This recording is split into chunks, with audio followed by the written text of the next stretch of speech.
Yo, society is so weird. Society is so weird. You can see how the devil is working in people because the whole time where I was sleeping on myself, I was insecure. I was a I was a yes man. I was a people pleaser, and I was just over forgiving. Ain't nobody pull me to the side and be like, "Oh, you're bugging, you're bugging." Like, "Hey, you need to stop doing what you doing. You bugging, you bugging." Bro, everybody was quiet. Everything seemed like everything was peaches and cream, and everything was sweet.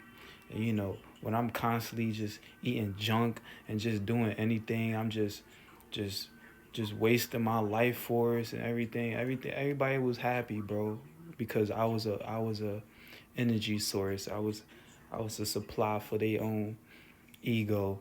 And as soon as I start focusing on myself, I start changing my diet, I start speaking positive over my life, I start having more faith in who I am, I start working on myself. That's when all the attacks started happening.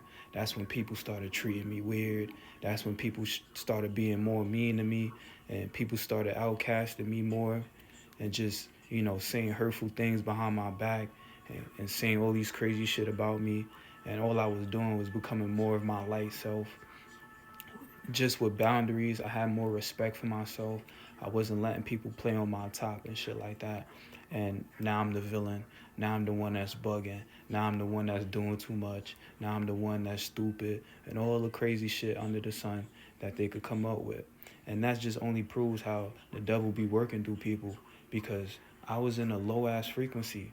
As soon as I started raising my frequency, aligning myself with my highest reality and my highest timeline, that's when the most attacks started coming out of nowhere. People I thought was closest to me started turning on me and shit like that.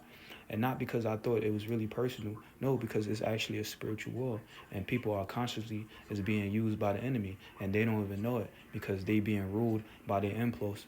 They being ruled by their impulses and their, fleshly desires. And when you start moving from a higher point of view, when you start moving from a God frequency, oh yeah, that's when everybody turn on you. That's when everybody try to make it seem like you're the problem, because they want to convince you to stop doing what you're doing because you're doing the right thing. So whenever you go off the path and you create your own path and you do something that you know is good for you, that's going to fulfill your heart's desires, your soul's desires, and you start going through the most obstacles and the most attacks that you ever been through in your life. Before you was doing a lot of fuck shit and everything seemed easy. Oh nah, you're going in the right direction. Keep going. You're about to reach the treasure, and you got enemies that's trying to block you.